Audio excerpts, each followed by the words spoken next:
வணக்கம் உறவுகளே. இப்பொழுது இலங்கை ஜனாதிபதி தேர்தல் இன்னும் சில தினங்கள் இருக்கிறபடியினால் எம் இனிய பாசத்துக்குரிய தமிழ் மக்களுக்காக இந்த வேளையிலே இந்த வீடியோ பதிவினை நான் பதிவு செய்கின்றேன்.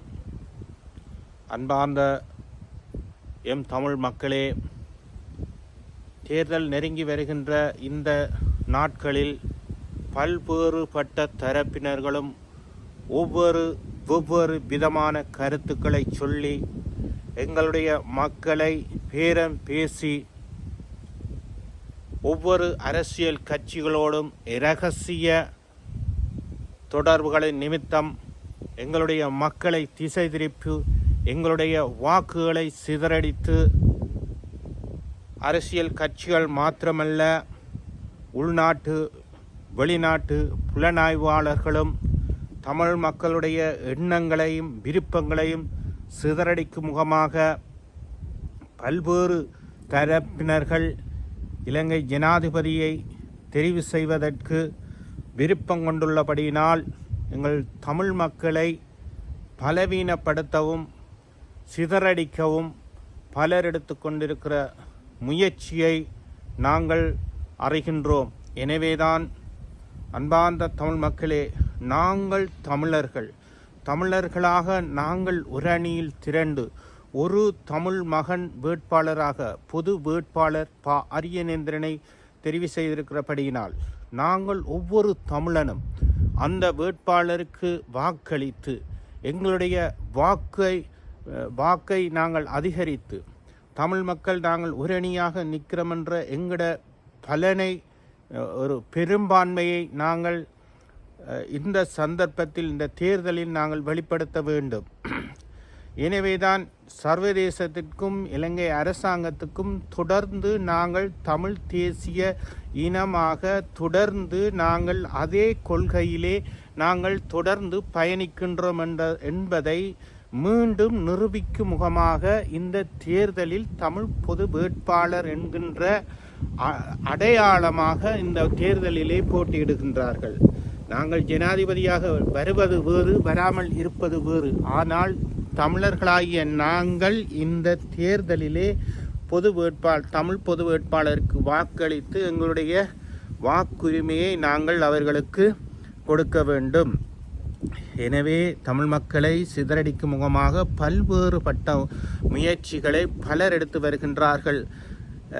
நேற்றைய தினத்தில் கூட தமிழரசு கட்சிக்குள்ள பல்வேறுபட்ட குழப்பங்கள், அவர்களுக்குள்ளே ஒரு தலைமை இல்லை, ஒரு வழிநடத்தல் இல்லை, ஒரு வழிகாட்டல் இல்லை.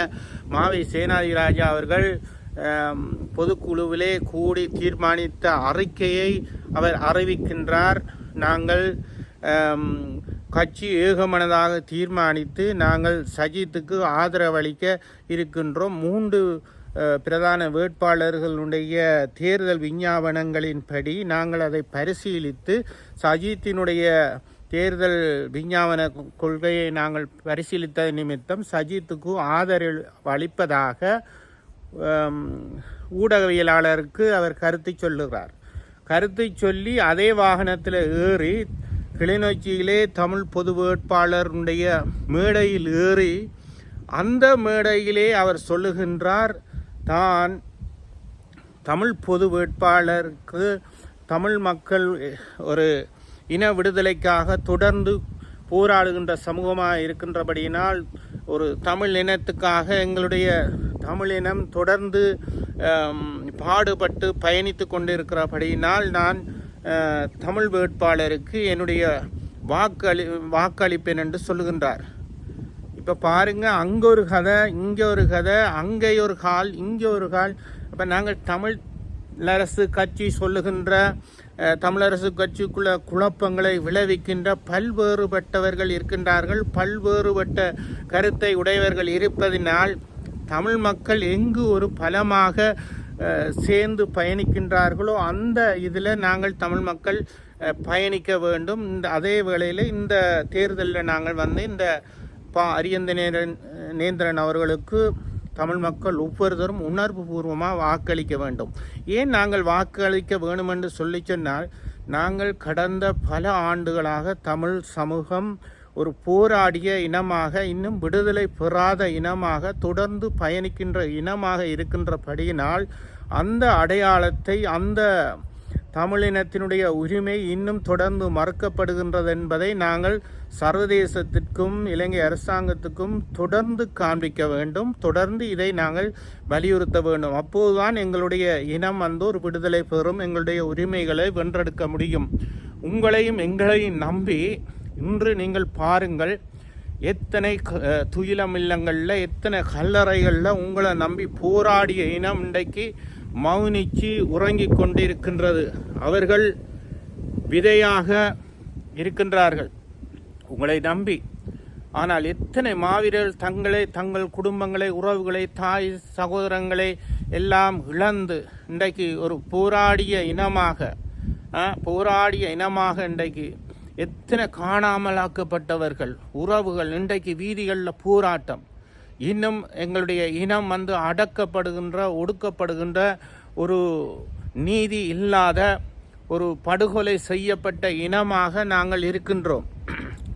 எங்களுக்கு ஒரு சுதந்திரம், ஒரு நிர்ணய உரிமைகள் இல்லாமல் தொடர்ந்து வாழுகின்ற இனமாக நாங்கள் இருக்கின்றோம்.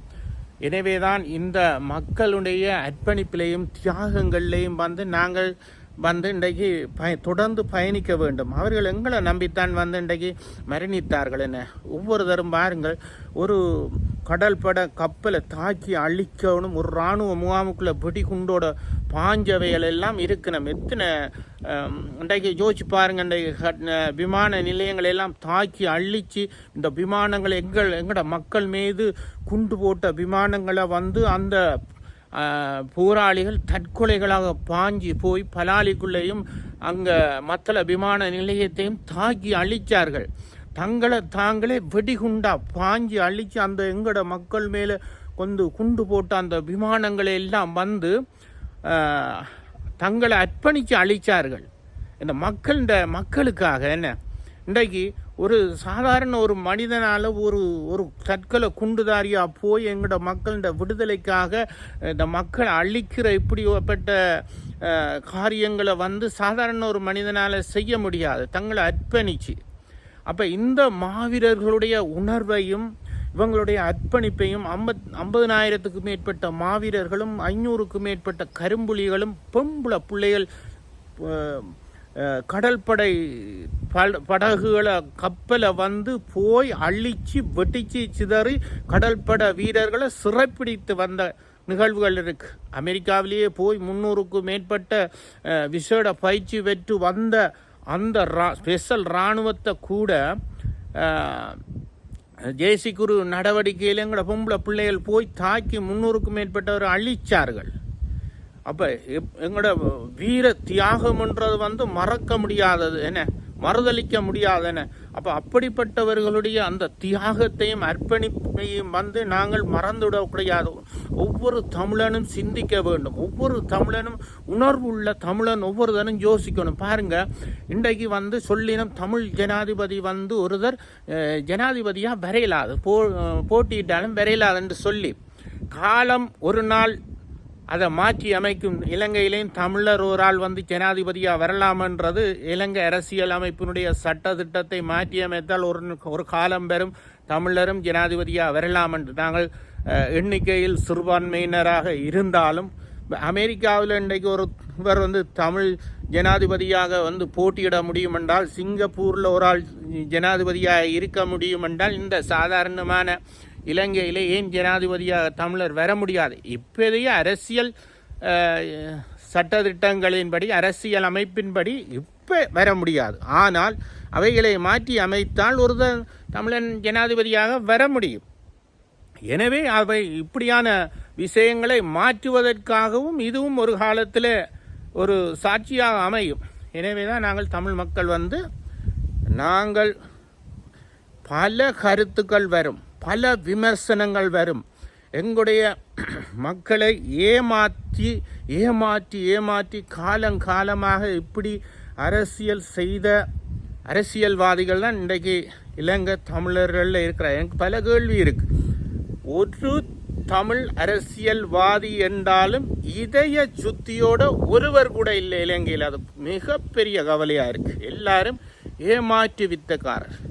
எங்களுடைய அர்ப்பணிப்புகளை எங்களோட எதுக்கும் எடுத்துக்கொள்வினும் எங்களோட திலிவண்ணையின் அந்த உண்ணாவிரத தியாகத்தை வந்து எடுத்துக்கொள்வோம். திலிவண்ண உண்ணாவிரதத்தை எடுத்து வச்சுக்கொண்டு அதை ஒரு போர்வையாக எடுத்துக்கொண்டு தான் தங்களோட அரசியல் பயணத்தை முன்னெடுப்பினோம். ஆனால் அன்றைக்கு ஆயுத போராட்டம் நடந்தபோது திலிவண்ண உண்ணாவிரதம் இருந்தபோது திலிவண்ணையின் உண்ணாவிரதத்தில் அன்றைக்கு கலந்து கொள்ளையில் அன்றைக்கு திலிவண்ணையினுடைய அடக்க ஊர்வலத்தில் வந்து பங்கெடுக்கையில் இந்த மாவீரர்கள் போராடிய போது இவர்களுடைய தியாகங்களில் இவர்களுடைய வழியில் பங்கெடுக்கையில் இன்றைக்கு போராளிகளுடைய தலைவருடைய திலிவண்ணையினுடைய காரியங்களை முன்னெடுத்து தங்களோட அரசியல் கட்சிகளை வளர்க்குற நோக்கமாக தான் அநேகர் இருக்கணும். அவைன்ற விளையாட்டுகள் எல்லாம் எங்களோட மக்களுக்கு தெரியாது புரியாதுன்னு சொல்லித்தான் அநேகர் அரசியல் நடத்த வழி கிடணும். எனவே அன்பார்ந்த மக்களே, இன்னும் சில நாட்கள் இருக்கிறபடினால யார் என்னத்தை சொல்லி சொன்னாலும் நாங்கள் தமிழர் தான்.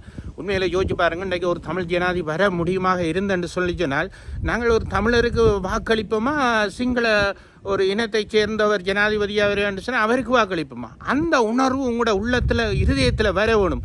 அப்போ எங்களோட தமிழன் வந்து இன்றைக்கு போட்டிடுறான், தமிழனுக்காக நாங்கள் நிற்கணுமென்ற உங்களோட ஒவ்வொரு தமிழன் இருதயத்திலும் உள்ளத்தில் வரணும் என்ன அந்த உணர்வு. எனவே அன்பார்ந்த மக்களே, இந்த சூழ்நிலையில் நீங்கள் இந்த சந்தர்ப்பத்தை விடக்கூடாது. அவர் வந்தானே வராட்டானே எங்களுக்காக ஒரு தமிழன் நிற்கிற போது ஒவ்வொரு தமிழனும் தன்மானமுள்ள சூடு சுரண மானமுள்ள தமிழன் ஒவ்வொரு தரம் நாங்கள் அடக்கப்பட்ட இனம், ஒடுக்கப்பட்ட இனம், ஒரு சுதந்திரமாக அந்த ஒரு நாட்டில் நாங்கள் வாழ முடியாத இனமாக இருக்கிறோம். 15 ஆண்டுகளுக்கு முன்னர் நாங்கள் ஒரு நாட்டுக்குள்ளே 2 நாடு என்று வாழ்ந்த காலம். 15 ஆண்டுகளுக்குள்ளே எவ்வளவு சுதந்திரமாக இருந்தீங்க. ஒரு கொலை இல்லை, ஒரு கொள்ளை இல்லை, ஒரு கற்பழிப்பு இல்லை, ஒரு ஊழல் இல்லாத நிர்வாகம் நடந்து கொண்டிருந்தது. அந்த காலகட்டத்தில் தமிழரசு கட்சி இப்படியா இருந்துச்சு? தமிழரசு கட்சி எப்படி நடந்துக்கணும்? இன்றைக்கு அவர்களுடைய ஆட்டங்களை பார்த்தீங்களா? தமிழரசு கட்சியினுடைய ஆட்டம்.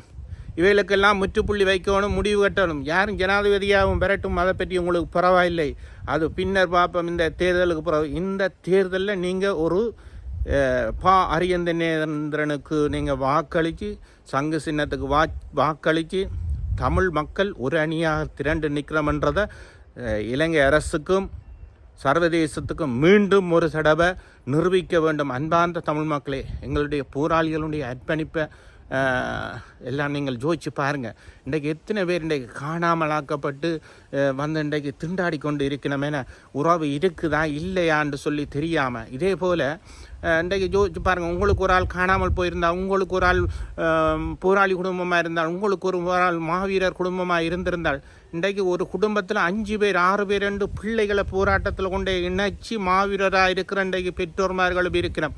இன்றைக்கு ஒன்றுமே இல்லாமல், ஒரு அர்ப்பணிப்புமே ஒரு தியாகமுமே இல்லாத ஆக்கள் தான் வந்து இந்த தமிழ் மக்களை விற்கிறாக்கள். அவைகளுக்கு அந்த உணர்வே இருக்காது. அவையில் நீங்கள் யாரென்று கண்டுகொள்ளுவீங்க? சொல்ல தேவையில் வடிவாக விளங்கும். தமிழரசு கட்சிக்குள்ளே வடிவாக தெரியுமே உங்களுக்கு, இப்படியாப்பட்ட ஆக்களெல்லாம் ஆறு இருக்கிறான்னு சொல்லி. எனவே அவைகளுக்கு அடுத்த பாடத்தை படிப்பிப்போம்.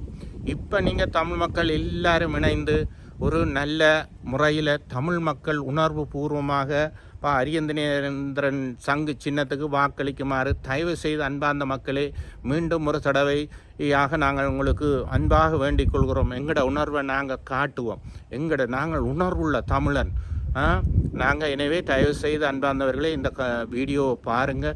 வீடியோ உங்களுக்காக நாங்கள் இதை நேரத்தை எடுத்து இந்த பதிவு செய்து போடுறோம். பல்வேறுபட்டவர்கள் உங்களை வந்து பல்வேறு வழிகளில் உணர்வு இல்லாதவர்கள் தங்களுடைய தாயை தகப்பனை சகோதரங்களை உறவுகளை கொண்டு இந்த போராட்டத்தில் ஒரு மாவீரராக அர்ப்பணித்து உயிர் தியாகம் செய்த அப்படிப்பட்ட இந்த பிள்ளைகள் போய் இன்றைக்கு கேட்கினம் அனுரவுக்கு போடுங்கோ, சஜித்துக்கு போடுங்கோ, ரணிலுக்கு போடுங்கோன்னு கேட்கணும். அவை உணர்வுள்ளவையோ உங்களை ஏமாற்றி கொண்டிருக்கணும். இப்போ புதுசாக முளைச்சி அநேகர் வந்து உங்களை வந்து மாய வித்தையை காட்டி சர்வதேசத்துக்கும் உள்நாட்டிலும் வெளிநாட்டிலும் உங்களை திசை திருப்பி உங்களை வந்து ஏமாற்றி கொண்டு இருக்கணும்.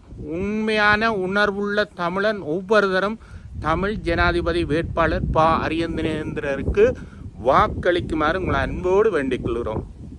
மீண்டும் ஒரு வெற்றி கழிப்பில் சந்திப்போம். அன்பார்ந்த உறவுகளே, நன்றி, வணக்கம்.